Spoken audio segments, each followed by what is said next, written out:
দীর্ঘ ১ মাস হলো সড়ক ও জনপদের আওতাধীন শেরপুর ও নন্দীগ্রাম রোডটি সংস্কারের জন্য ছুঁড়ে রাখা হয়েছে।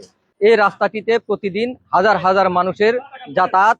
এই রাস্তাটি সংস্কারের কাজের জন্য খুঁড়ে রাখা হয়েছে।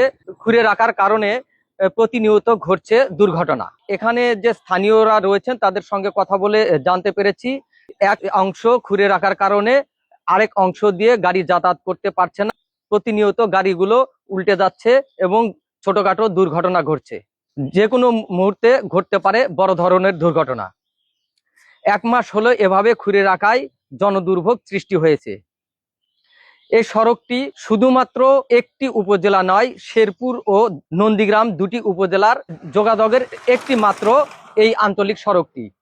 আমরা এখন ভুক্তভোগী ও স্থানীয় এলাকাবাসীর সঙ্গে কথা বলবো। আমাদের শেরপুর টু নন্দীগ্রাম এত জনগুরুত্বপূর্ণ এই রাস্তাটি ঈদের কিছুদিন আগে এই রাস্তার কাজ শুরু করেছে, কিন্তু শুরু করার পরে ঈদের ছুটিতে চলে গিয়েছিল। এই জনগুরুত্বপূর্ণ রাস্তা, প্রচুর যানবাহন চলা, প্রতিনিয়ত দুর্ঘটনা ঘটছে। আমরা দ্রুত এই রাস্তার সংস্কারের দাবি জানাচ্ছি। কিছুক্ষণ আগে এখানে একটি ট্রাক, মালবাহী ট্রাক নেমে চলে গেছিল। আবার এই খড়ি বোঝাই এই ভ্যানটি এক্সেল ভেঙে পড়ে গেছিল।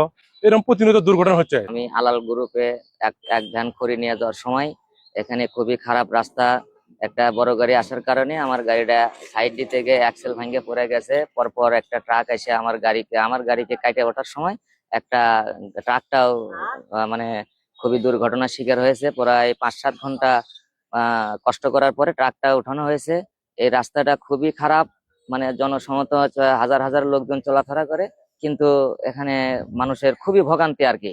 আমরা জনগণ খুবই কষ্টে আছি, চলাফেরা করতে পারছি না, যাত্রী সচলাচল স্কুল কলেজে যেতে পারছে না সময়ে, মানে খুবই যানজট লাগাই থাকে। রাস্তাটা খুবই মানে খারাপ অবস্থায় আছে আর কি।